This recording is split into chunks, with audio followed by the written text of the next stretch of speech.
Muy buenas noches, tengan todos y todas bienvenidas y bienvenidos a este foro llamado Panorama Electoral 2026.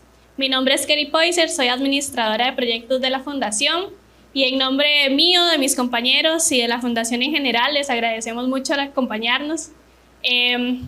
El día de hoy nos encontramos aquí para hablar de que Costa Rica se encamina hacia las elecciones presidenciales del 2026 en un escenario marcado por múltiples desafíos sociales, económicos, políticos que ponen a prueba nuestra democracia. Desde Fundaverde creemos que si trabajamos para cuidar el ambiente, también debemos de cuidar y fortalecer nuestra vida democrática, entendiendo que ambos son pilares esenciales para un país sostenible. Este foro, por ende, busca abrir estos espacios de reflexión y diálogo sobre retos que enfrentamos y las oportunidades para construir juntos un futuro más participativo, justo y consciente. Para ello, hoy contamos con la participación del señor Gustavo Araya Martínez, politólogo y máster en comunicación con honores por la Universidad de Costa Rica, con más de 25 años de experiencia en investigación y consultoría en comunicación política. Ha trabajado con el sector privado y organizaciones de la sociedad civil en América Latina, liderando proyectos de análisis estratégico y opinión pública. También ha sido docente de la Universidad de Costa Rica y desempeñado cargos como el director de monitoreo y análisis de contenido de la presidencia y director de estudios de opinión pública para Centroamérica y República Dominicana en firmas internacionales. Actualmente es presidente y director del Instituto Ciudadano.org y doctorando en comunicación política en el programa interuniversitario de las universidades de Andaluzas. También los acompañará el señor Mario Quiroz Salazar, que por motivos de presa se encuentra un poquito retrasado, pero se incorporará en el debido momento, quien es analista y abogado y consultor especializado en estrategias, con un enfoque en asesorar la toma de decisiones en entornos de alta complejidad mediante la construcción de escenarios y evaluación de riesgo y de oportunidades. También aquí en el panel nos acompaña el señor Rolando González Ulloa, quien es asesor y colaborador de nuestra fundación y quien presidirá la moderación de este espacio. Entonces, a ambos en este momento les agradecemos por acompañarnos y el espacio es todo suyo. Muchas gracias, Kelly, muchas gracias a cada una de las personas presentes y a quienes nos van a ver y aprovechar el conocimiento de las experiencias, de la sabiduría que acumulan, iniciando con Gustavo y esperamos que con Mario en un ratito. La Fundación es una organización ONG que está dedicada originalmente a temas ambientales.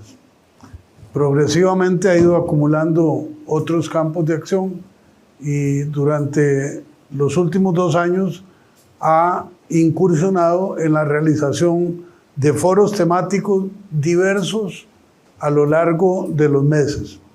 Hoy queremos hablar un poquito sobre el panorama político del país. No es una conversación electoral, no es una conversación partidaria, es una conversación nacional sobre qué tenemos, qué nos espera y qué debemos y podemos hacer las y los ciudadanos para preservar nuestro modelo republicano, nuestra democracia, nuestras libertades y potenciar nuestro desarrollo al máximo. Le agradezco a don Gustavo su presencia y vamos a comenzar con una pregunta de posicionamiento, con absoluta libertad para que él pueda matizarla con los elementos cognitivos o cualitativos o cuantitativos que considere pertinentes para enriquecer la presentación.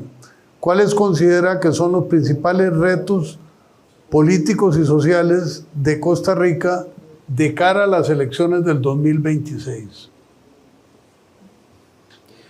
Bueno, buenas noches, muchísimas gracias a todas las personas presentes, especialmente a Fundaverde y a don Rolando por la invitación. Es un placer acompañarles en la noche de hoy y poder conversar, como decía don Rolando, con esta visión más allá de partidos, más allá del tema electoral solamente. Para poder dividirlo en términos de retos políticos y sociales, hay que echar mano un poquito de dónde venimos, ¿verdad? Porque estos son retos que tenemos hoy, pero no nos llegaron de la noche a la mañana. Tenemos, en términos políticos, lo primero, una crisis de identidad democrática. Y eso se ve reflejado en términos de la institucionalidad. La institucionalidad que normalmente acompaña a cualquier país tiene una evolución histórica que de alguna manera encausa o ha servido para encauzar por dónde transita ese país en términos de desarrollo. El problema con Costa Rica, y como ha pasado con muchos otros países, no solo acá, está pasando en Estados Unidos, ha pasado en Europa, está pasando en Argentina y demás, es que esa institucionalidad tiende a, por decirlo de alguna manera, anquilosarse, tiene de alguna manera a ofrecer resistencias. Y esas resistencias dejan entonces o impiden responder a las demandas sociales. Y para ponerlo en un marco más grande todavía, pensemos en fenómenos planetarios como lo son la globalización, como lo son la apertura comercial y demás, en donde la población esperó de esa promesa de globalización resultados. La globalización no se dio necesariamente con la firma del TLC en Costa Rica, ¿verdad? Venimos de todo un modelo de sustitución del modelo anterior, en donde cada vez más, y hoy Costa Rica lo refleja, el 70-60% de la producción nacional es en el sector de servicios, y especialmente servicios hacia afuera. Esa institucionalidad costarricense que obedecía a un Estado de los años 80, 90 y para atrás, muy enfocada en elementos agrícolas, industriales, comerciales y demás, dejó de responder a esas necesidades sociales y tenemos hoy una institucionalidad que debería cambiar, que debería remozarse. Ese es el gran reto que tenemos planteado como país. No es posible que 4 cantones del país concentren el 55% de la riqueza nacional.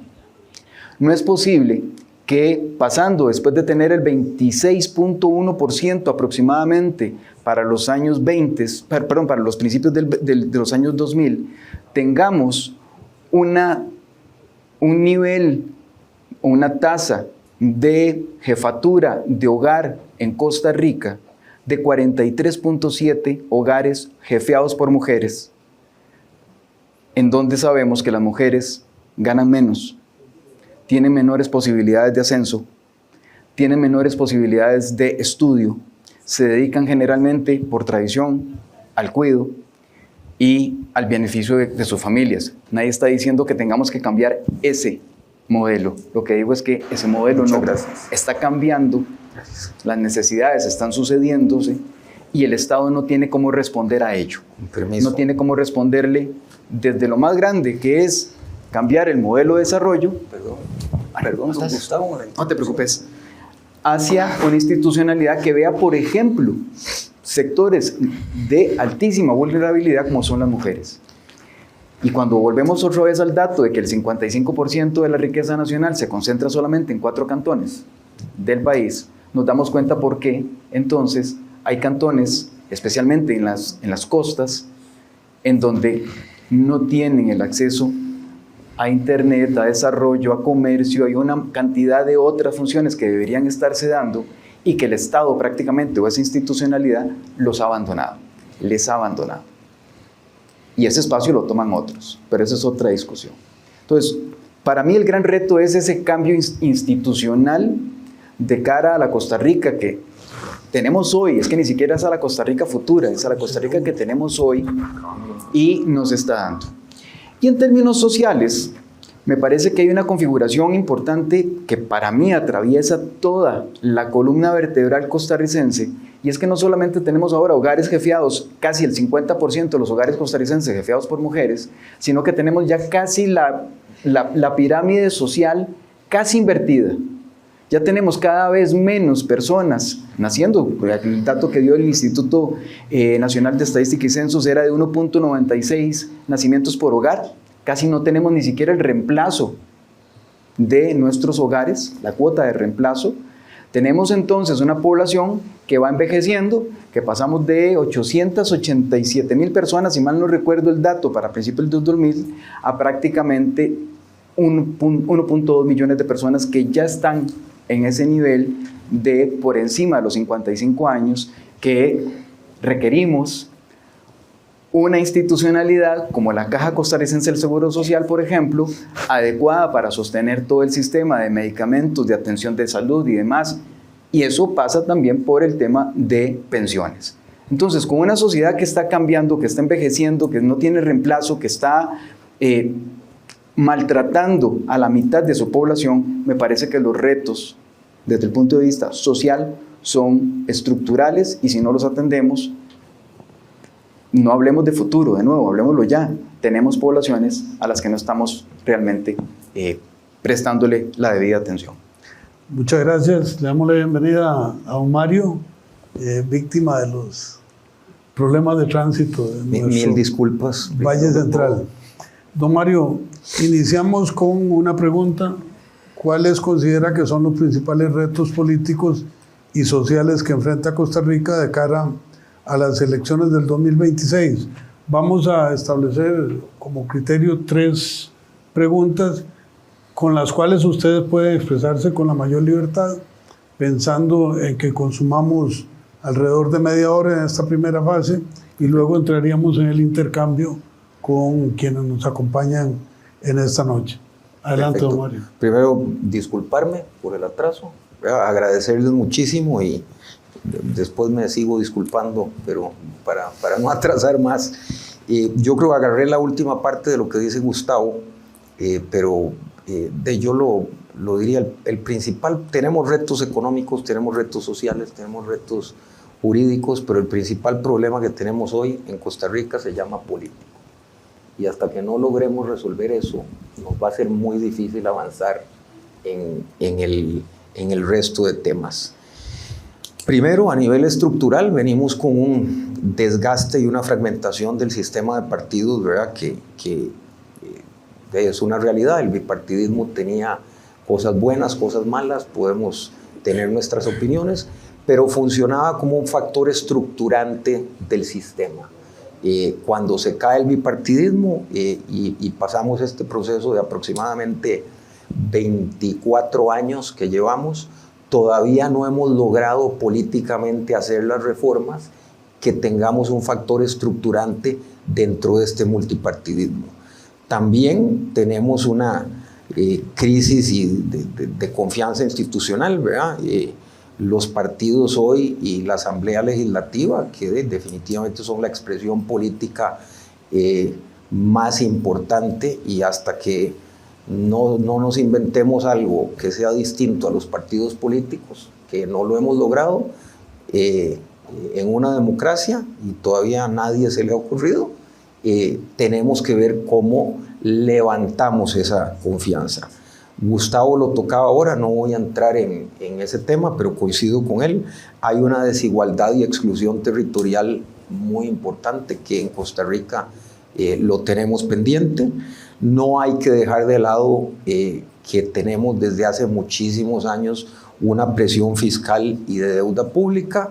A veces lo mejoramos, otras veces nos caemos, ¿verdad? Ahí andamos, pero el tema fiscal sigue siendo en Costa Rica una limitante, nos guste o no. No estoy diciendo esto en ningún orden especial, entonces también seguridad y crimen organizado, ni para qué decir.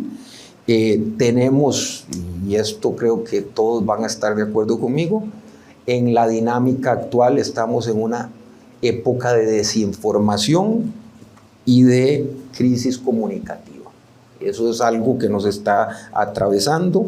Las redes sociales y estos aparatitos han sido una maravilla para muchas cosas, pero también han sido un amplificador.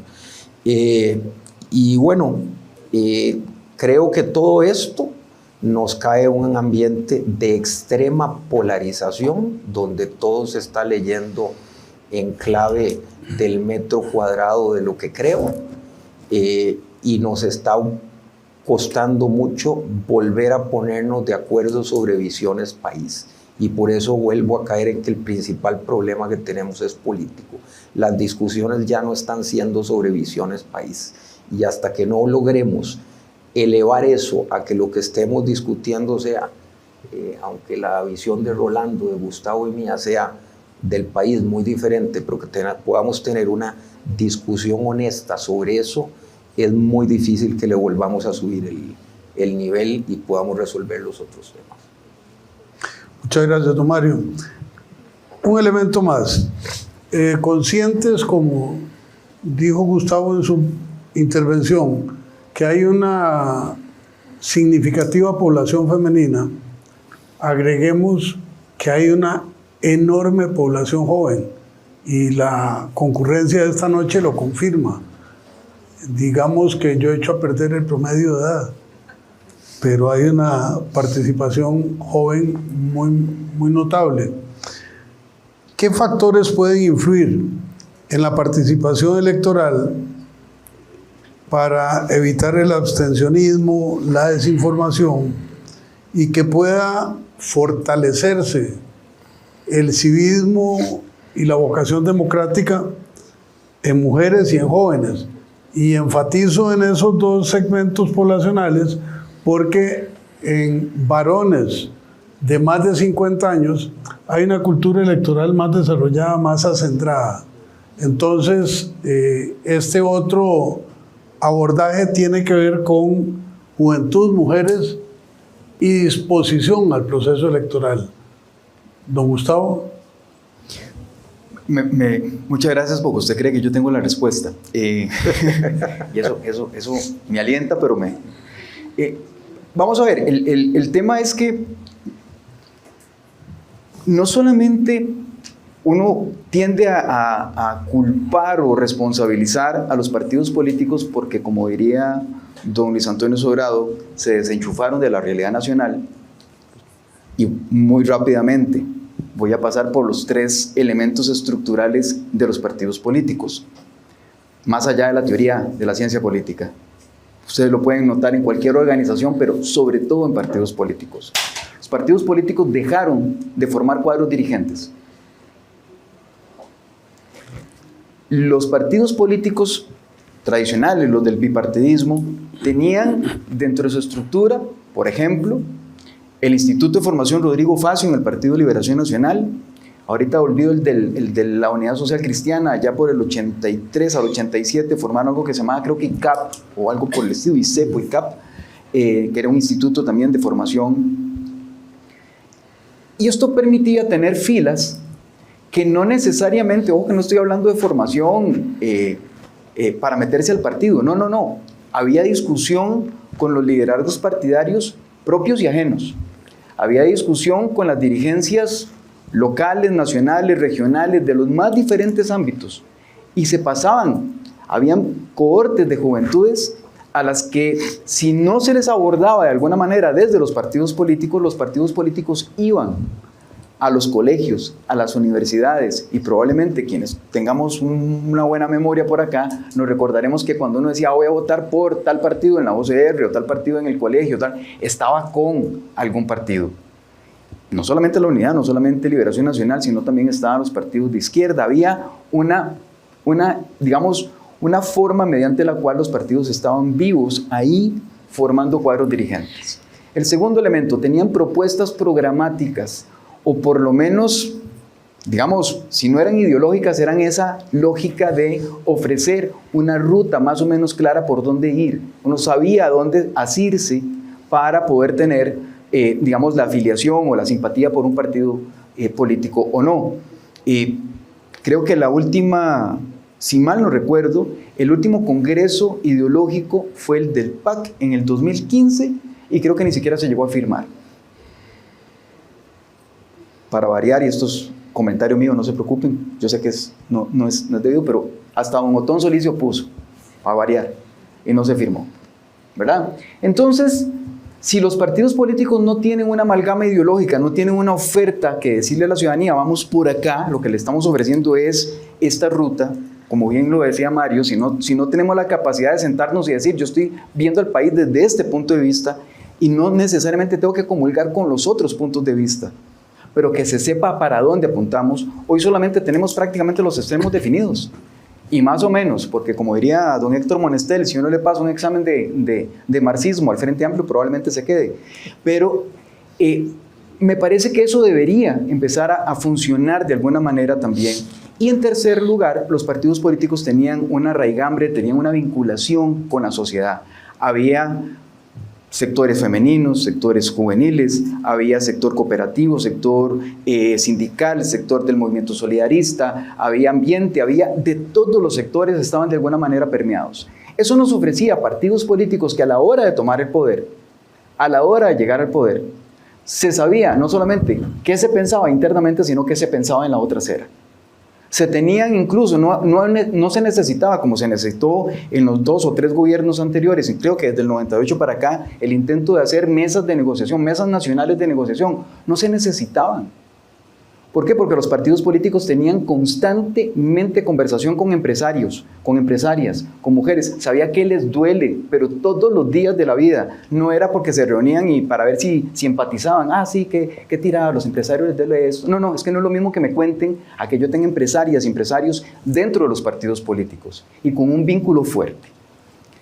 Cierro el paréntesis para decir entonces que no solamente los partidos políticos se desenchufaron de la realidad o de la población, sino también la población se desenchufó de los partidos políticos. Y yo también soy crítico de esa otra parte.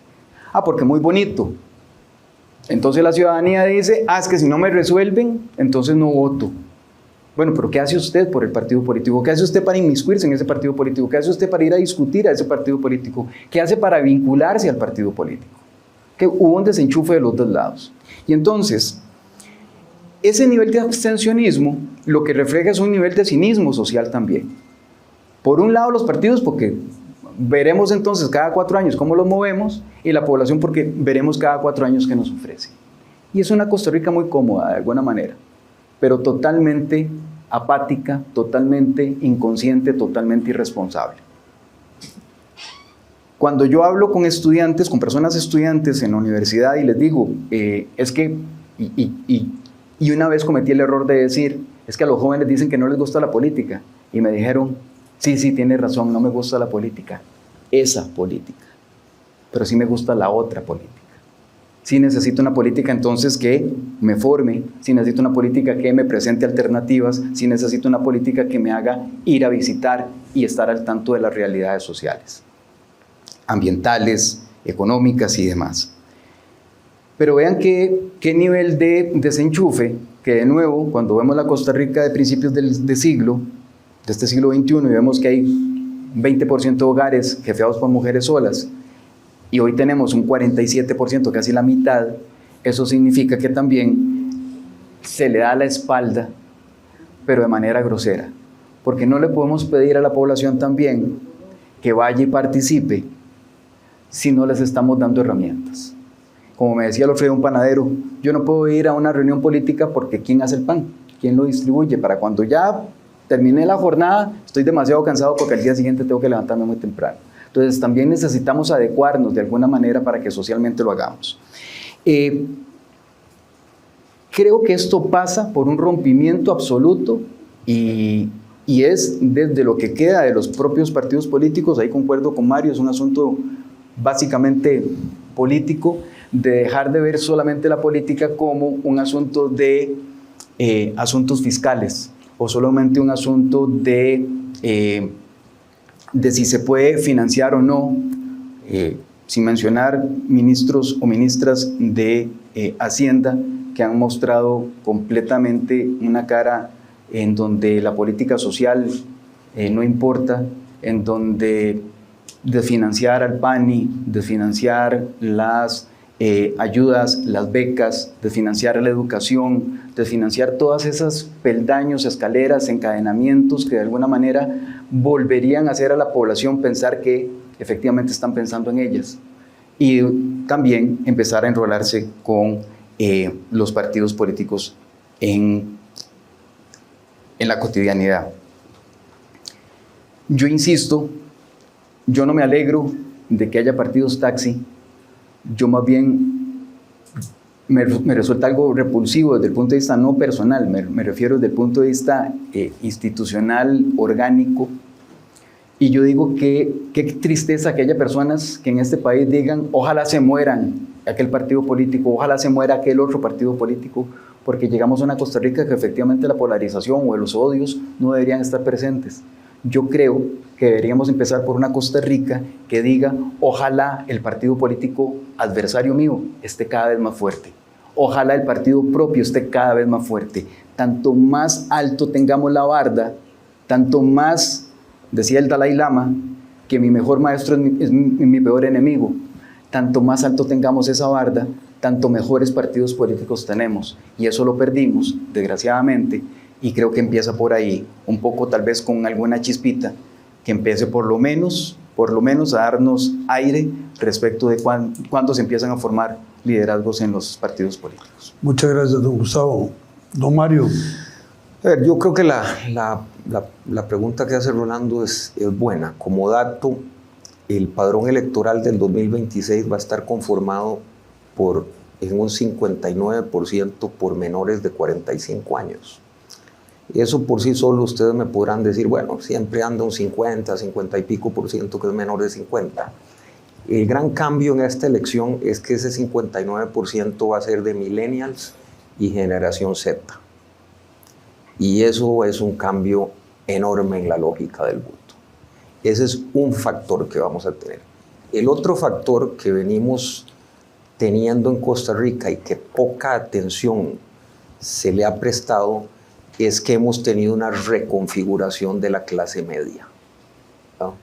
La clase media nuestra de la Segunda República estuvo y con mucho éxito amarrada a un sector profesional del sector público, y eso nos generó de cosas muy buenas. Era un modelo que se iba a agotar porque no podíamos seguirlo sosteniendo así, pero también ese cambio en que ahora la clase media está amarrada a los sectores exportadores y nuestro nuevo modelo de desarrollo ha traído también cierta reconfiguración.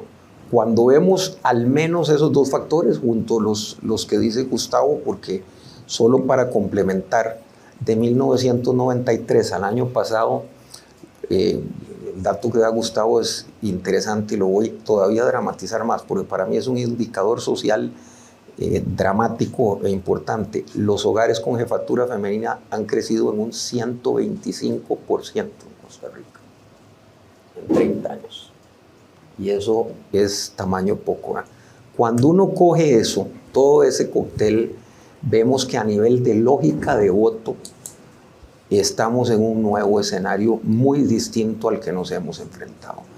Tenemos un electorado que mayoritariamente no construyó la democracia. El mayorcito de ese 59%, como decía mi abuelo, y aquí hay algunos que pertenecen a eso, pero el mayorcito de ese grupo nació en el 81. Eso significa que él no vivió la construcción de la democracia, y lo que ha vivido en su vida adolescente y en su vida, digamos, adulta, ha sido ya la crisis del sistema que no hemos logrado atrapar. Y sí, ahí es cierto que no hemos logrado renovar lo que podríamos llamar prestaciones sociales de esa Segunda República, y tenemos es el tema de la clase media. Yo lo ejemplifico, aquí los más jóvenes no se van a acordar, por supuesto, de lo que yo voy a decir, ustedes dos sí. ¿Por clase media o por edad? Por edad. Ah, ok. Cuando uno apartaba las cosas en la tienda, porque no existían las tarjetas de crédito, ¿verdad? Entonces, incluso eso lo hablábamos con un amigo en común de Gustavo y mío, con José Luis Arce, de cómo eso ha sido un cambio en la dinámica económica distinta, porque la clase media pasó de ser una señal de ascenso a un estrés ahora de descenso, porque la presión económica es distinta. Probablemente, yo me acuerdo donde crecí yo en Potreros, en Coronado, y teníamos, la casa no era grande, pero el terreno era grande. Ahora tener eso hoy es imposible. Yo tener la finca que compraron mis papás cuando, hoy es impensable. Tener casa ahora es mucho más difícil que antes, ¿verdad? Entonces, todo el sistema se nos ha cambiado. Y entonces, esa Costa Rica, a nivel de lógica de voto, es distinta. Y esto implica una nueva forma de relación política para los partidos también. La generación Z, no lo digo para los que pertenezcan aquí a los millennials y generación Z, pero son más impacientes, son más inmediatos, quieren un tiempo político muy distinto al que antes estábamos dispuestos a esperar probablemente las generaciones anteriores, ¿verdad?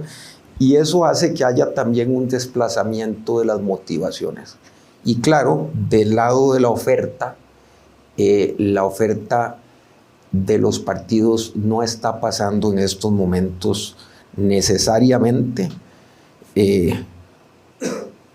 por visiones, de nuevo, de país, en que ellos vean una esperanza de largo plazo, porque nadie está hablando de eso. Entonces eso nos pone en un escenario que los factores que están influyendo en la participación electoral, y ahí coincido con Gustavo, que es una responsabilidad de todo el sistema. Cuando uno habla del sistema político, tiende a cargarle mucho la mano a los partidos, tiende a cargarle mucho la mano a la Asamblea Legislativa, que por supuesto es la parte visible, pero hay todo un entramado que podemos llamar sistema político institucional, en los que están, por supuesto, los partidos políticos, pero está también la empresa privada.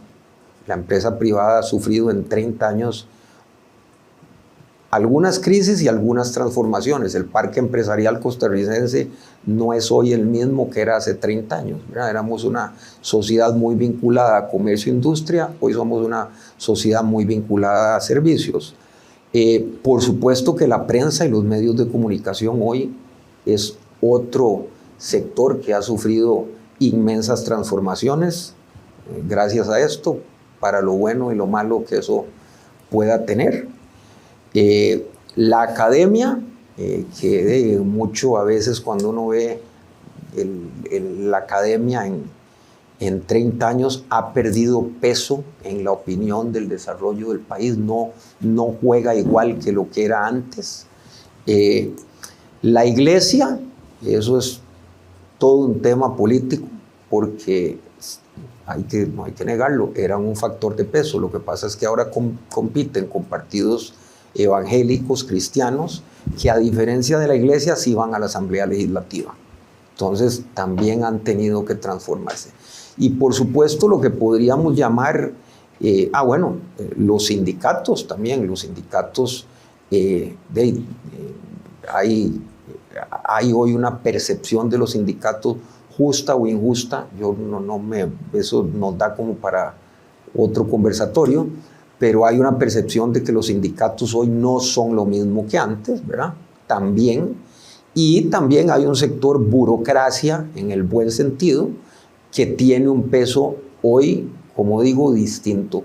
Cuando uno mete en todo eso, ¿verdad? Ahí, eso es un cóctel que va a una campaña o a un entorno en que tenemos jugando desconfianza e indiferencia, campañas negativas y polarizantes en contra de unos y otros, ¿verdad? Si ustedes ven, sale una noticia de un sindicato y la misma polarización que uno puede ver cuando sale una noticia o de Liberación o del presidente, es lo mismo que ve uno. Estamos polarizados en todos los temas. Y Rolando, para acabar en algo positivo, porque decía cómo hacíamos para aumentar esa participación, porque yo personalmente a hoy sí estoy proyectando con mis datos que el abstencionismo nos va a subir aproximadamente 5 puntos. Creo que vamos a llegar a un 45% de abstencionismo. Eso no es una buena noticia para la democracia. ¿Qué podemos? Bueno, creo que hay que primero los candidatos tienen que apostarle a temas prioritarios: empleo y reactivación económica, educación, seguridad, salud, cambio climático, gobernanza, infraestructura. Pero creo que tienen que hacerlo, y ahí veo que creo que todos vamos a estar de una forma distinta a lo que hemos venido haciendo. No podemos oírlo siempre en lo que van a hacer en los primeros 3 meses. O sea, ¿cuál va a ser de verdad la Costa Rica proyectada? Y a nivel de aumentar participación, o mejor dicho, tal vez voy a entrar en otro tema: ¿qué podemos hacer los costarricenses para fortalecer la democracia más allá de solo votar? Hagamos una parada técnica. Okay. Esa es la pregunta que sigue. La pregunta que sigue es muy concreta. ¿Cómo podemos mejorar la confianza ciudadana en las instituciones, en la democracia, y fortalecerla? Sin duda alguna, es uno de los elementos que más agobio nos genera a quienes somos de generaciones más avanzadas, e inquieta a las nuevas generaciones que son más conscientes de lo que está pasando. Entonces le hice el corte a Mario, le paso la guitarra para que siga desarrollando el tema y luego lo retomamos con Gustavo. Concluidas estas respuestas, abrimos el intercambio con la metodología que voy a comentar. Yo creo, gracias Rolo, lo primero, tratar de informarnos con responsabilidad, ¿verdad? Porque creo que todos somos víctimas de la famosa burbuja de WhatsApp. Yo soy muy crítico de eso, ¿verdad? Porque nos mata el algoritmo de Facebook y de Twitter y donde estemos, pero además nos mata el WhatsApp, y ahí caemos en la famosa frase: es que todo mundo piensa, y resulta que todo mundo son los 4 grupos de WhatsApp donde se discute política en que uno está, que evidentemente no es todo el mundo, ¿verdad? Entonces, informarnos con responsabilidad, hay que tratar de verificar fuentes, evitar difusión de noticias falsas que muchos lo hacen, ¿verdad? 2, participar en lo local. Yo creo que la política, ahí Gustavo lo tocaba, participar en los partidos. Bueno, no todo el mundo tampoco tiene que participar en los partidos, pero hay muchas formas de participar en política, ¿verdad? Participar en juntas de desarrollo, consejos distritales, organizaciones comunales, ejercer contraloría ciudadana. Yo creo que eso, fiscalizar autoridades, exigir transparencia, utilizar mecanismos de denuncia. Yo creo que todo lo que sea ejercer la ciudadanía con la defensoría, medios formales, redes institucionales, eso también construye. Y adquirir conciencia, porque voy a cerrar tal vez un poco romántico la respuesta, adquirir conciencia de que el voto en Costa Rica, y esto para las generaciones más jóvenes evidentemente no es tan fácil, porque ya está muy, digamos, muy alejado, pero el voto es una conquista. Lo que nosotros tenemos en Costa Rica es una conquista que se pagó con vidas y con sangre, no es un logro. Eso conceptualmente para mí es distinta, no es un logro, es una conquista.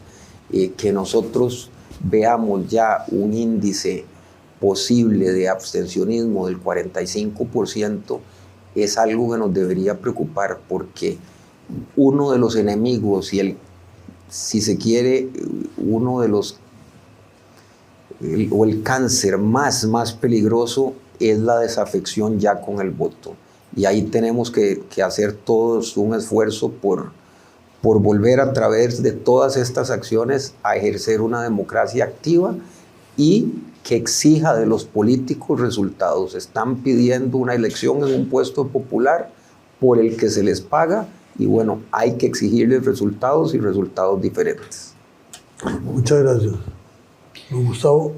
Voy a empezar por donde terminó Mario, para complementar un poquito, no llover sobre mojado.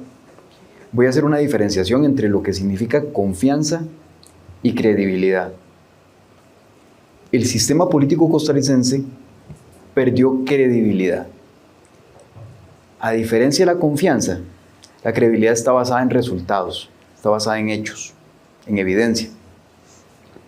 Es la lógica que le ha dado la posibilidad a las instituciones, a las empresas, a las relaciones que tenemos entre seres humanos, a que uno deja de creer o cree en la medida en que obtiene un compromiso cumplido con esos resultados.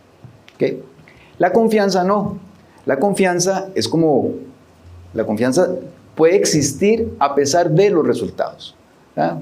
El chiquito que siempre se porta mal y la mamá le dice, pero voy a confiar en usted, y vuelve a meter la pata el chamaco. Entonces le dice, no, pero vea que yo voy a confiar en usted esta vez. Y la confianza puede seguir ahí a toda la vida.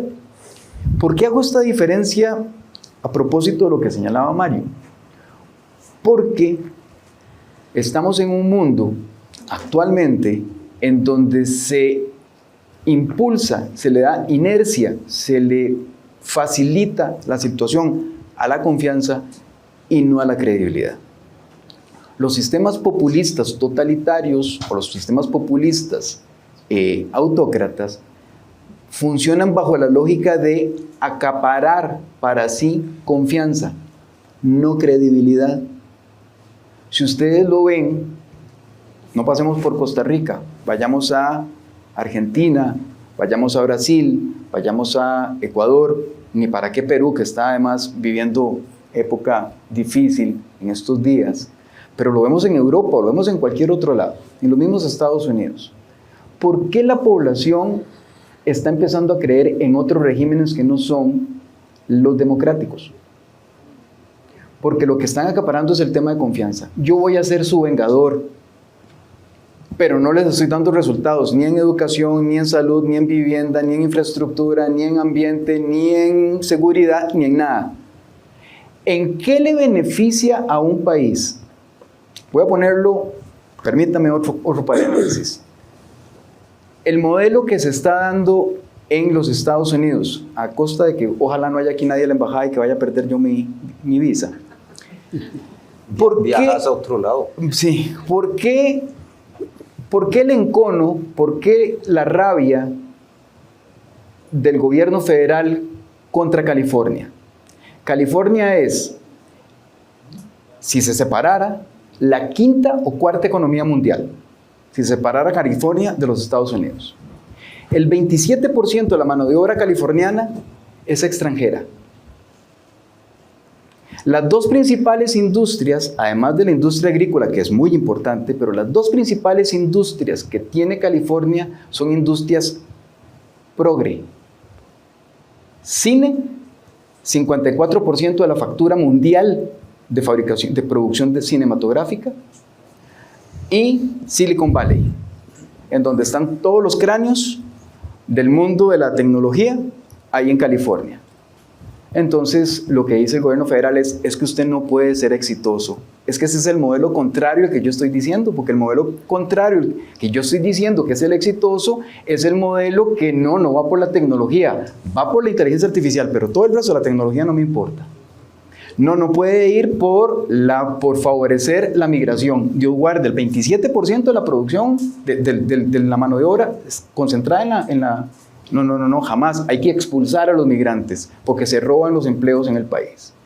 Y si usted... bueno, y aparte de eso, la ideología, ¿verdad? Hasta tienen ya una sala, un salón completo y una promotora religiosa. Todo bien, no estoy diciendo que esté bueno o malo, lo que digo es que son dos modelos distintos. Una promotora religiosa dentro de la Casa Blanca para decir que lo que señala, y ella ha dicho, lo que dice el presidente es palabra de Dios. ¿Ok? Cierro el paréntesis. ¿Por qué hablo sobre esto? Vea que lo que está haciendo don Donald Trump es, ¿quién dice que expulsar a la mano de obra migrante crea riqueza? No es California el modelo contrario. ¿Quién dice que entonces estar en contra del aborto, el matrimonio igualitario, en qué beneficia eso a la producción nacional? ¿En qué le beneficia a las empresas? ¿En qué le beneficia al país en tener más empleos? No, esas discusiones son otro tipo de discusiones que lo que ganan es confianza, no credibilidad. ¿Dónde está el Producto Interno Bruto norteamericano hoy? ¿Por qué se preocupa tanto por los países como los BRICS? Los Estados Unidos tiene, si tomamos nada más en cuenta el Producto Interno Bruto, el 25%, el 26% del Producto Interno Bruto mundial. Los BRICS tienen el 36% del Producto Interno mundial.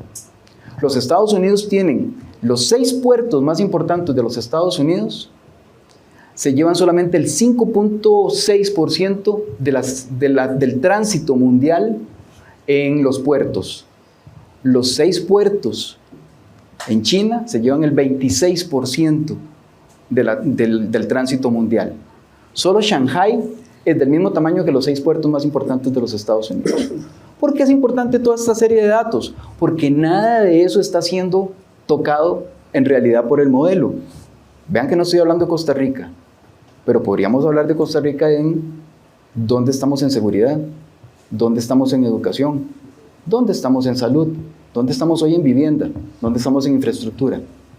Cualquier dato que yo les vaya a dar, independientemente de que el que esté en el poder se llame Chávez, Rodríguez, González, Meléndez o como ustedes quieran que se llama, esto no tiene que ver con la marca de la mantequilla, esto tiene que ver con la mantequilla, ¿okay? Tiene que ver con el producto. El producto no sirve porque acapara confianza, no credibilidad. Acapara manipulación, no resultados.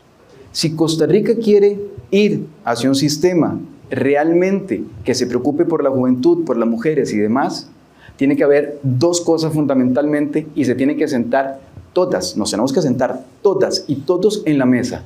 Un gran pacto, como hizo Singapur, por la educación. El país debe apostar por la educación. Queremos dejar que por aquí el algoritmo nos deje de manipular. La educación lo logra.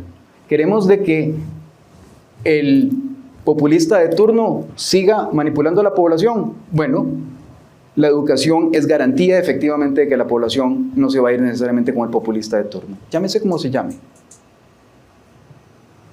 Si no hay un gran pacto por la educación en este país, como lo hubo en algún momento y no lo llegamos a lograr, no vamos para ninguna parte. Y el segundo gran pacto que se dio en Costa Rica y que tiene que darse es un pacto por la salud. Dice un Jim Carrey, un cómico canadiense, que el solo hecho de tener salud en Canadá y no el Obamacare o el cualquiera que se llame en los Estados Unidos, no sé si ustedes sabían, pero el sistema de salud de los Estados Unidos es el más caro y el más ineficiente del planeta. Me van a quitar la visa. Ok. Pero si no tenemos un pacto por la salud en Costa Rica, como ya lo habíamos tenido en algún momento, como dice Jim Carrey, yo no voy a sentir que el Estado se preocupa por mí. Hay un Estado que se preocupa, que quiere que yo esté sano, que quiere que yo trabaje, que quiere que yo sea productivo, que quiere que yo me esfuerce y logre salir adelante. 2 condiciones fundamentales. Si tenemos en Costa Rica salud y educación, les apuesto que en el mediano y largo plazo empiezan a bajar los índices de violencia social, empiezan a bajar los índices de polarización, empiezan a bajar los índices de personas que se van a ir a los sectores del narcotráfico y todo lo demás, porque van a tener herramientas básicas sobre los cuales están pensando los partidos políticos, están pensando en mí, el gobierno piensa en mí, el Estado piensa en mí, el país completo. Nos estamos protegiendo de alguna manera y eso es solidaridad. Si no apostamos por un sistema que cree credibilidad apegada en datos, hechos, corroborables, pruebas fehacientes de que podemos salir adelante, vamos a seguir entonces con la necesidad de seguir apostando por la confianza en el político de turno que llegue a blandir ideas de que el país está mal y que hemos vivido 80 años en una dictadura. Muchas gracias, don Gustavo. Bueno, la cancha quedó marcada. Ahora vamos a ofrecer la palabra. Con muchísimo respeto les pido que las intervenciones se dirijan a uno de los dos, y si son para los dos, no hay problema, rogándoles que sean preguntas para que podamos obtener el conocimiento que los 2 expertos nos puedan compartir. Al decir que preguntas, les pido ser concretos o concretas para que nos rinda el tiempo y aprovechemos las respuestas al máximo. Hay un micrófono inalámbrico disponible, por lo tanto, ¿quién quiere empezar? Allá. Kelly va a darle el micrófono a quien lo solicita. Muy buenas noches, mi nombre es Stephanie Torres. Voy a ponerme de pie. Perdón. No. Bueno, creo que la pregunta se la voy a dirigir primero a don Mario, porque él mencionó la pregunta que quiero hacer y si don Cristian la quiere fortalecer, no hay problema. Usted mencionaba que era importante ahorita el tema de que las personas ciudadanas sean parte de asociaciones que estén inscritas también, tal vez participen en los consejos de distrito o X liderazgo. Es una certeza clara que se debe haber un compromiso ciudadano. Sería así su enfoque. O sea, que la persona ciudadana tenga esa responsabilidad activa. Si viera que yo tengo con eso algunas, eso sería mi ideal, ¿verdad? También el otro día participé en una dinámica similar a estas y una de las personas participantes me debatía, me dice, pero ¿por qué todos tenemos que participar en política? Porque hice un comentario similar, ¿verdad? Y me dice, a lo mejor no quiero y estoy en mi libertad. Bueno, sí, y yo no soy de los que creo que, ¿verdad? No, es que como usted no participa no tiene derecho a quejarse. Estamos en una democracia, si alguien no quiere participar, está en todo su derecho. Lo que sí tiene, tal vez no es que quejarse, pero tiene que estar clara la persona que toma una decisión así, de que los espacios se van a llenar. Entonces sí, si uno quiere tener impacto en un cambio, tiene que participar en algo. Y sí, creo que parte de un compromiso ciudadano, me parece que sí. Tenemos que de alguna manera también, eso sí, deselectoralizar muchos de los espacios, porque mucha gente quiere participar en política, pero no quiere participar necesariamente en política electoral, y ahí va un poquito lo que dice Gustavo. Entonces, si nosotros, por nuestra historia republicana, a partir de la Segunda República, se nos politizaron mucho todos esos espacios, porque éramos una sociedad muy politizada, ¿verdad? La gente era muy activa. Uno veía los índices de abstencionismo, eran muy bajos. Uno veía los índices de participación, de votación por los dos partidos grandes, 98% de la gente. Éramos muy politizados. Sí creo que nos hace falta una reforma para facilitar ese compromiso ciudadano, porque ese compromiso ciudadano tal vez es con mi comunidad, tal vez no quiero yo tener que estar en la junta escolar, pero entonces pasar por un proceso donde tengo que ir. Entonces tenemos que repensar mucho eso para fomentar participación desde la sociedad civil y no necesariamente desde los filtros de la política tradicional, porque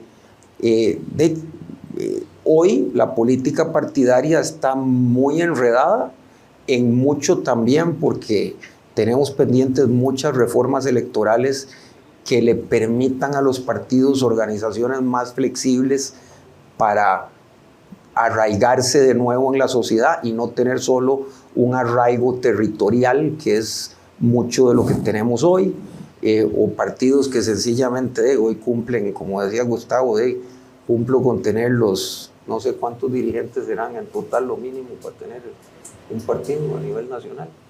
7 por 84. Por ahí.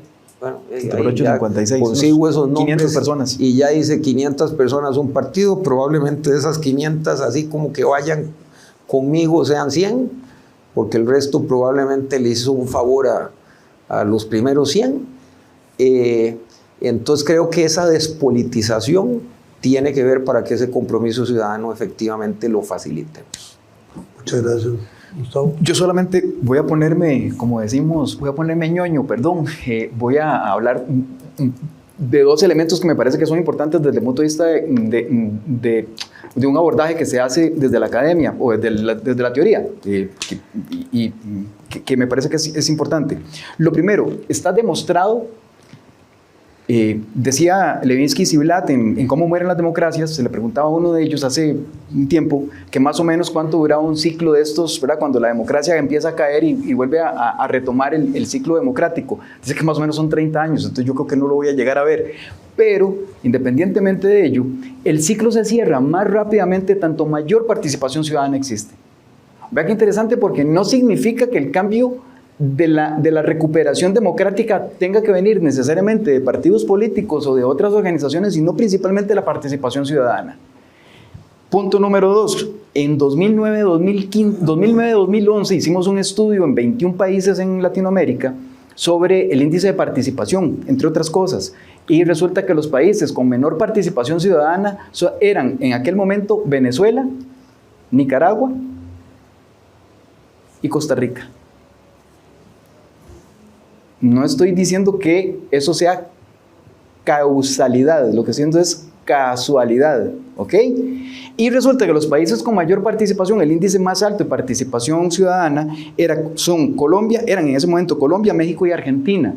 Pero cuando hablamos de participación desde el punto de vista, digamos, desde la teoría política, como bien lo señala Mario, es que política no solamente son partidos políticos, son organizaciones de fútbol, es iglesia, es fundaciones, organizaciones locales y vecinales, es desde el punto de vista de la educación, etcétera, etcétera. Ustedes no se imaginan la cantidad de participación en Argentina, y me imagino que ahora con el Mundial todavía más, que hay de participación ciudadana en organizaciones de fútbol, y no quiero decir que solamente sean del River o del Boca, no, es que forman grupitos en una comunidad para llevar a sus hijas y a sus hijos a jugar fútbol, y entonces nombran un entrenador del barrio y nombran una entrenadora del barrio, van y alquilan una cancha, juegan una cancha, etc. Ahí hay participación política, ahí hay conocimiento, hay solidaridad, hay participación, hay conocimiento de las mismas personas, de quiénes son cada quien, y ahí empiezan a fraguarse entonces los grandes movimientos. Y vea con esto cierro, vea lo interesante de cómo con el régimen de Milei,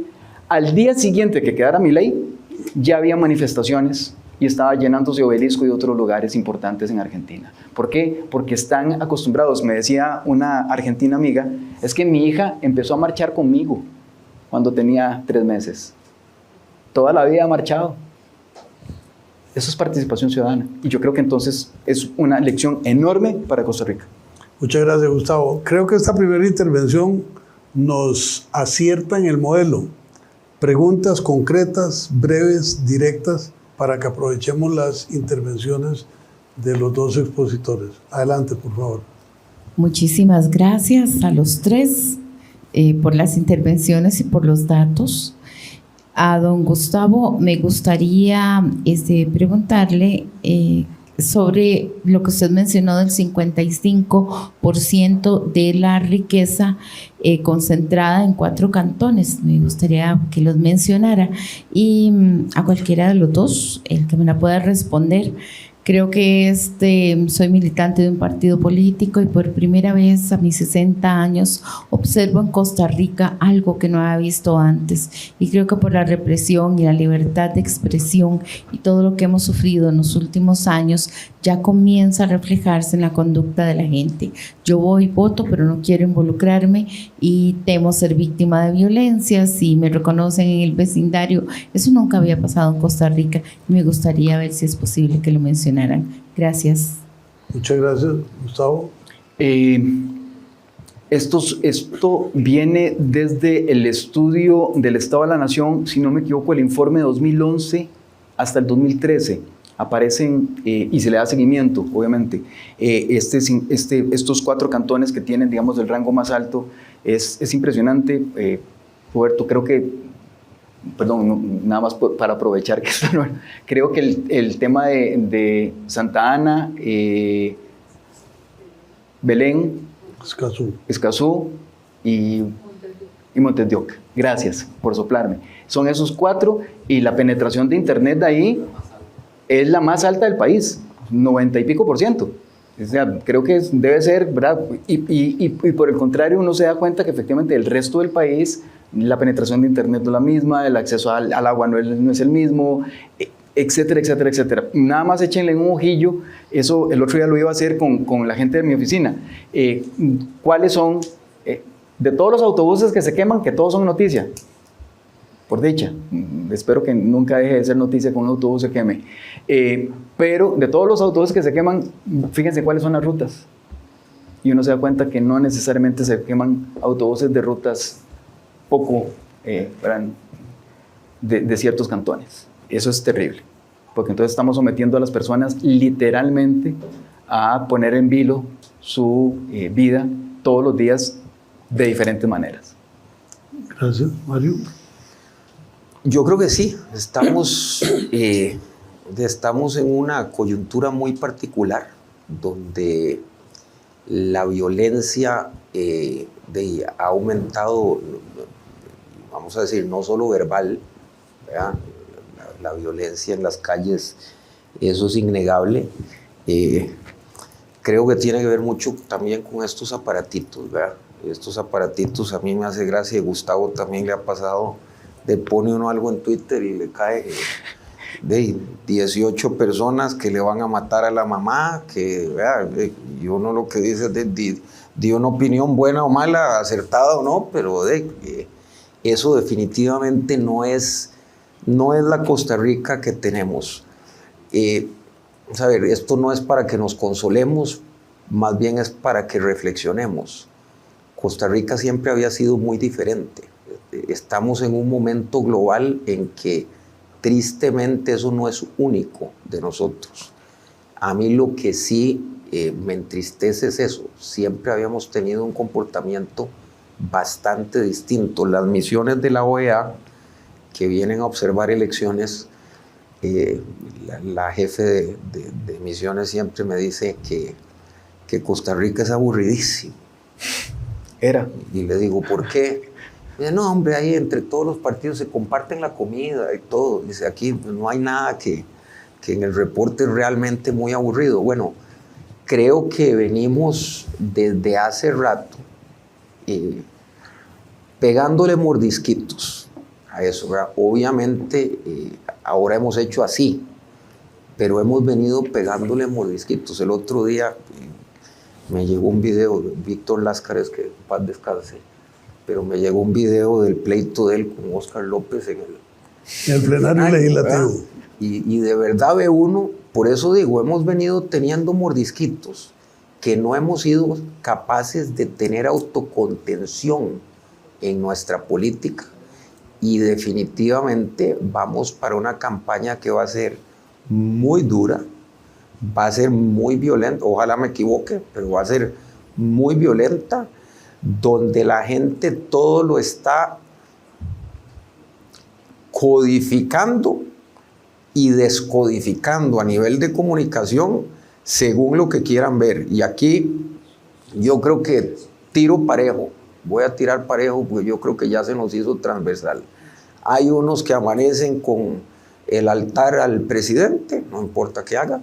Hay otros que amanecen con el muñeco del presidente con alfileres también puestos, ¿verdad? Son como dos bloques extremos. Y en el centro hay bloques que a veces lo que preocupa es que al calor de una campaña también se van en la ola de cuál es el discurso que hay que hacer. Entonces se comen el cuento de que ese es el camino. Yo en todo lo que he estudiado, y aquí Rolando y Gustavo me podrán corregir si no piensan lo mismo, pero la gente vota por 3 motivos: esperanza, miedo o castigo. En Costa Rica a veces en elecciones municipales se le puede poner la envidia, pero eso es muy particular nuestro.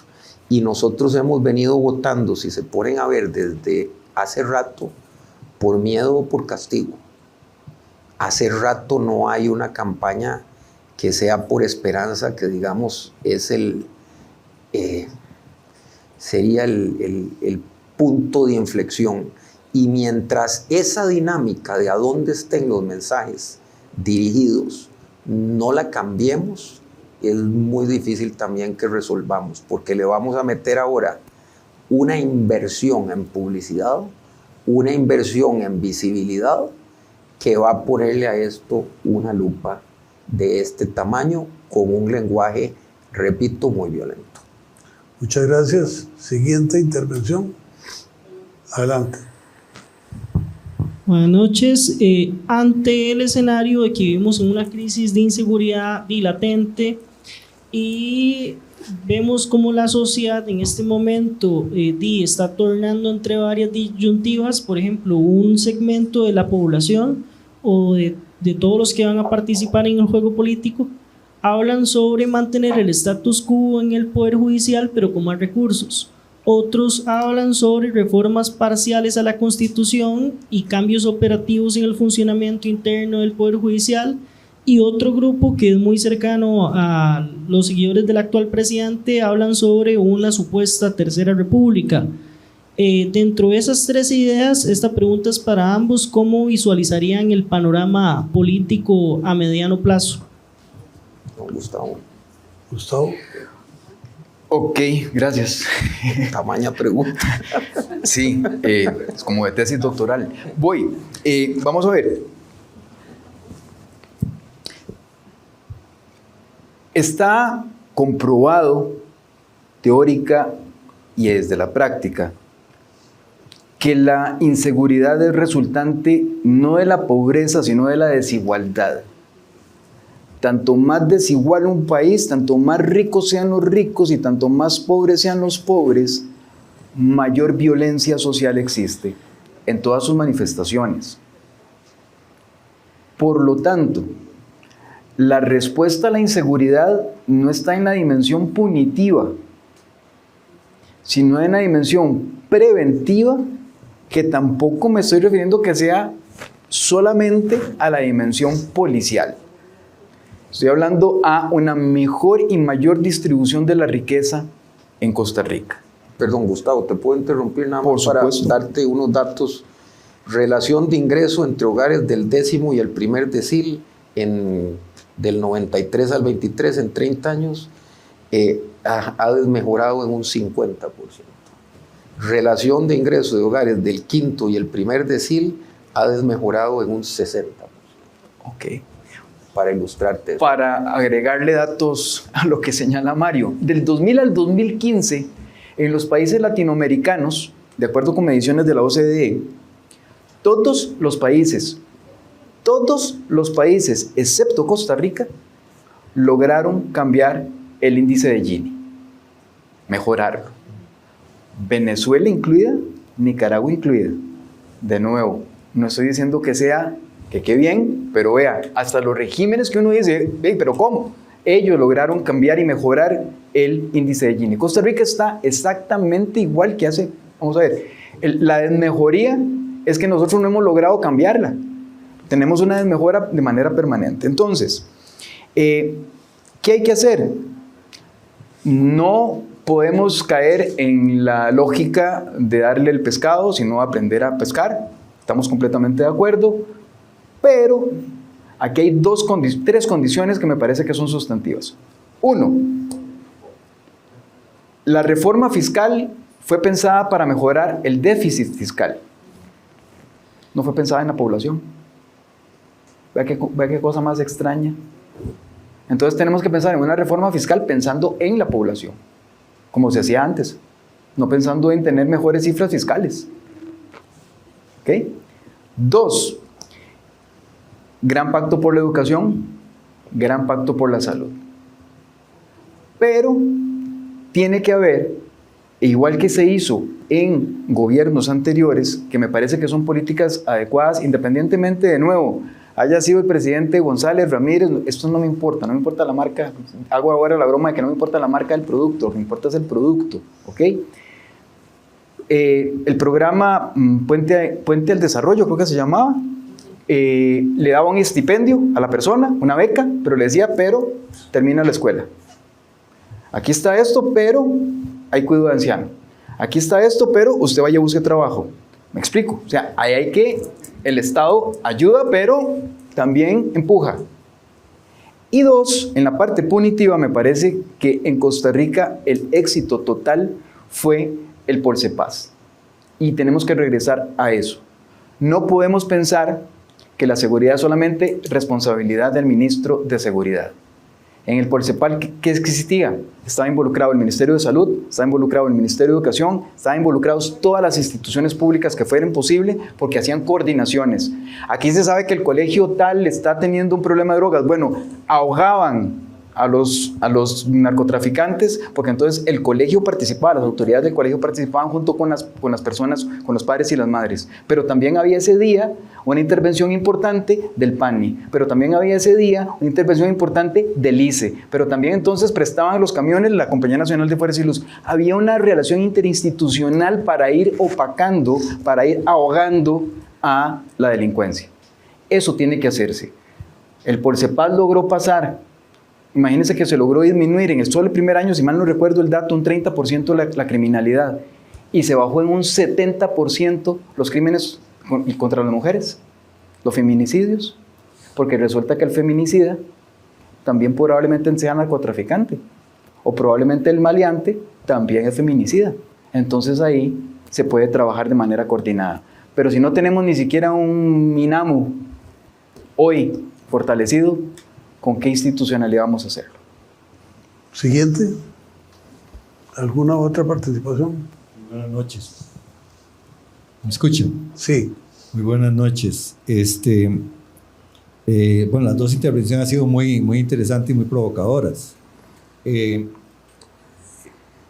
Estamos claros que sin la participación de la ciudadanía no se puede sacar el país adelante. Esto no es de un mago o de una maga, porque aquí no hay problemas de género, ¿verdad?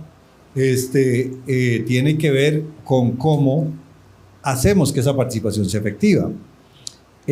Uno de los graves problemas que tenemos en el país es que casualmente desde la época de la segunda administración de Oscar Arias en adelante se empezó a hacer un acercamiento con una ONG internacional que sus siglas son OGP, ¿verdad?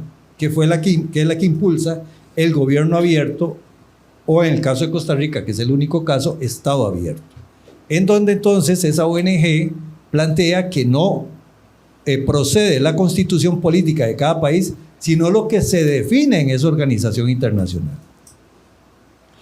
Entonces, en esa organización internacional los niveles de participación se definen de una manera que son contrarios a nuestra constitución. Si en la constitución política, por ejemplo, y ustedes señalaron el tema de la democracia, etc., en el artículo 9 constitucional está claramente definido dos cosas. Uno, cómo esta república es participativa, o sea, nosotros no tenemos que ir a inventar nada, ya está en la Constitución. En el artículo 9 establece claramente que tiene que ser el ejercicio de la persona ciudadana la acción de cogobernar con los otros tres poderes, que no son poderes, pues es un título nobiliario, sino simplemente son órganos superiores de administración. El único poder que hay aquí es la persona ciudadana, entendiendo la democracia como democracia, porque el otro problema en el artículo 9, en la segunda parte, es la que habla de que la responsabilidad de todo lo relativo al sufragio es del Tribunal de Elecciones, ¿verdad? Todo lo relativo al sufragio, no dice a las elecciones nacionales, no. Lo relativo al sufragio es el sufragio. El sufragio no son los votos, el sufragio es, todos sabemos, la condición de respeto para que yo me proponga o proponga a alguien. Entonces, si el Tribunal Supremo de Elecciones no ha hecho la tarea, porque no la ha hecho, es la única institución que no ha hecho la tarea, porque si no, no estaríamos en un 45% de abstencionismo y no habría un desprecio a los partidos políticos y no habría una situación de irresponsabilidad con respecto a participar en los procesos políticos que usted lo señalaba muy bien. Por ejemplo, ¿cuál es la instancia de elección de representantes populares que tiene más abstencionismo?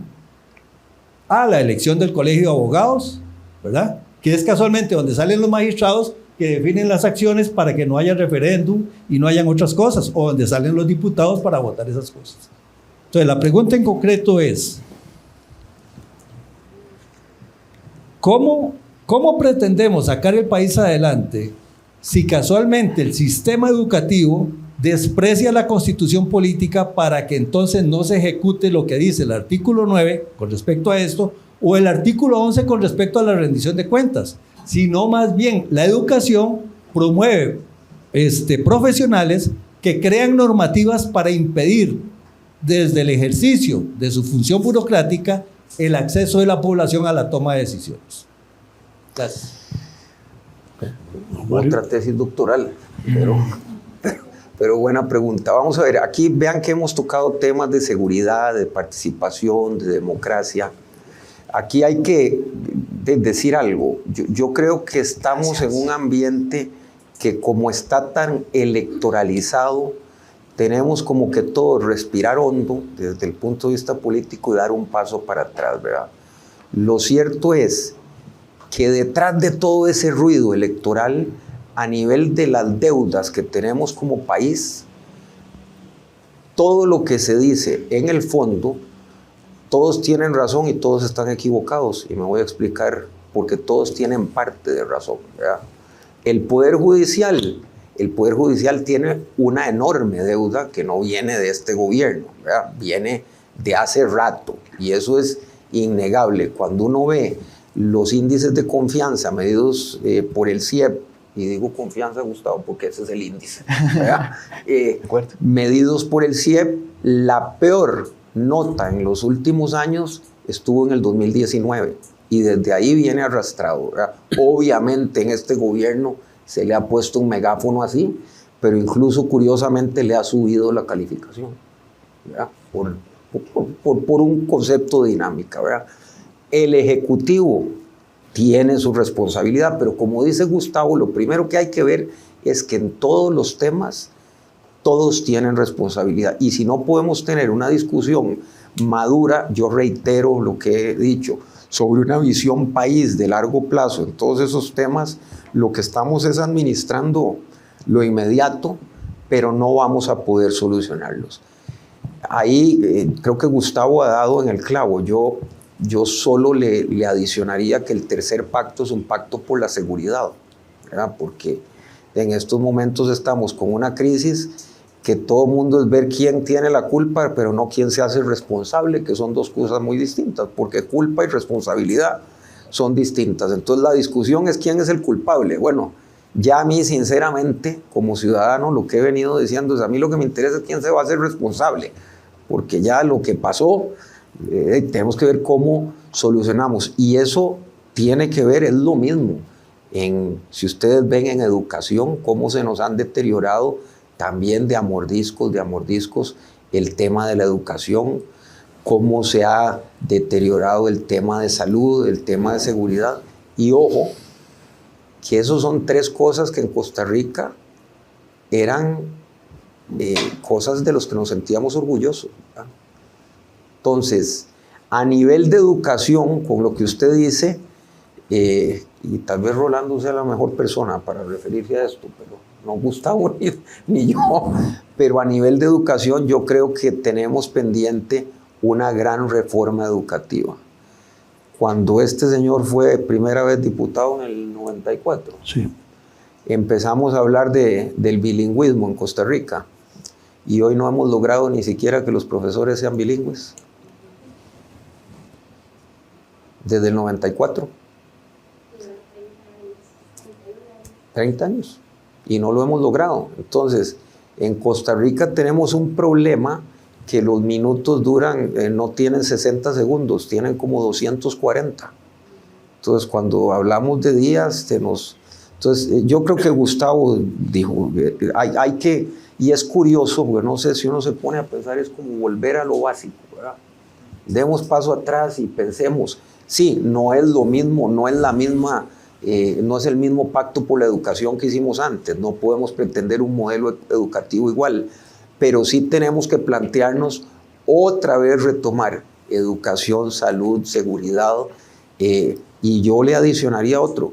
Costa Rica era un país disruptivo, innovador. Si Costa Rica tenía algo es que aquí era diferente y nos convertimos en un país que cada vez nos vamos pareciendo más a quienes no tenemos que parecernos. Entonces, ahí sí tiene que haber una discusión de esos grandes puntos. Gustavo. No, dos aportes relativos a lo que Mario señalaba nada más, me parece que es importante. porque precisamente estamos pensando en que, curioso, ¿verdad? Porque Costa Rica tenga que volver a la base, otra vez como la gran discusión. El tema de la seguridad va a ser el tema, y ya está siendo el tema probablemente de la campaña electoral, es definitivo. Y va a ser como un hoyo negro. Y todos van a proponer entonces fórmulas inmediatistas de poder terminar el tema, desgraciadamente. Yo creo que hay que sumarle los temas de carácter estructural, y como decía Mario, yo siempre he dicho, mi papá recién cumplió 99 años, y entonces me decía, es que aquí cuando vino la luz eléctrica y claro, obviamente, él lo vivió, pero yo creo que la apuesta costarricense fuerte es tomar educación, salud, seguridad de manera inmediata para el largo plazo y dar el paso lo más pronto posible antes de que nos tomen otros 30 años, tecnología. Costa Rica fue el primer país en poner luz eléctrica. Uno de los países en donde primero llegó internet y computación y demás a nivel de América Latina, porque teníamos una educación que permitía las condiciones para hacerlo. Entonces, dar el paso inmediato al tema tecnológico, pero inmediato, o sea, apostarle fuerte como modelo de desarrollo diferenciado, y el ambiente, porque manda la parada que siendo un país que tenía durante 30 años una apuesta por el ambiente, la hayamos echado a perder y tengamos ahora que volver también ahí. Creo que esos son los 4 motores, y nada más un corte comercial. Coincido en la mayoría de lo que apuntó sobre el tema del Tribunal Supremo de Elecciones y la participación, me parece que es importante, pero yo con el Tribunal Supremo de Elecciones le toca poner la mesa, no el menú, y de eso son responsables otros. Entonces, que se quiere llegar a sentar no es porque no hay mesa, no hay silla, no hay mantel o no hay servilleta, sino porque lo que está sobre la mesa para comer no es de muy buena calidad. Bueno, amigas y amigos, muchísimas gracias. Empecé con las formalidades correspondientes porque esto queda grabado y así se registra para la historia. Con don Gustavo y don Mario, con quienes, por bendición de mi vida, me une una relación de cariño y de respeto de larga data. ¿Cuántos años? Porque ahí sí quedas muy viejo. Nos complicamos, porque yo les llevo alguna ventaja. Este es un ejercicio que precisamente encaja con lo que ellos nos han planteado y con las inquietudes que ustedes han presentado. ¿Qué Costa Rica queremos y cómo la queremos?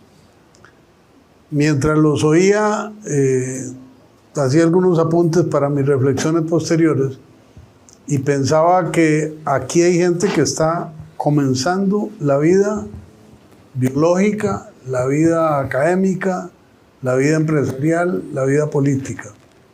Otros ya recorrimos mucho de ese camino que nos tocaba. Y cuando se planteó la tesis de participar, me entró como un balín en el centro de los ojos, porque quienes hemos sido protagonistas por algún motivo, en alguna instancia, tendemos a pensar que el protagonismo es el medio natural y único. Y resulta que no, que hay muchos espacios donde podemos sumar. Funda Verde es una organización que nació algunos años, estuvo quietecita y después empezamos a atravesarla hasta que se convirtió ya en una organización dinámica. Hoy estamos aquí sentadas y sentados en un acto de encuentro intelectual. Hoy en la mañana, compañeros de Funda Verde, Kelly y Mateo, andaban entregando un conjunto de basureros en Guararí para cultivar la diferenciación de residuos sólidos en los chiquitos de una escuela. Mañana a las 7 de la mañana estaremos en Dulcenombre La Garita, en una finca, haciendo siembra de árboles para tratar de rescatar con la Municipalidad de Alajuela y con otra ONG una naciente que se está agotando. Vean que ninguna de las tres cosas es de bombos y platillos. no es de farafarachín, ni es de carroza, ni de cadenas de televisión. Es de entender que estamos vivos, que tenemos responsabilidades personales y sociales y que tenemos oportunidades. Ellos dándonos criterios, dándonos luces. Ustedes asistiendo en una noche de mucha lluvia con los problemas de tránsito y con fútbol nacional de por medio para escuchar, compartir, analizar. Eso es siembra. Ojalá que las cosechas para el futuro sean de bien para quienes hoy nos acompañan y quienes serán espejos donde se reflejarán los conocimientos de ustedes. En nombre de Asopaz, en nombre de UCAEP, en nombre de Despertar, que es un medio de comunicación alternativo que hemos impulsado un grupo de personas, y desde luego en nombre de Funda Verde, les damos las gracias más sentidas a Gustavo, a Mario y a cada uno de ustedes por venir.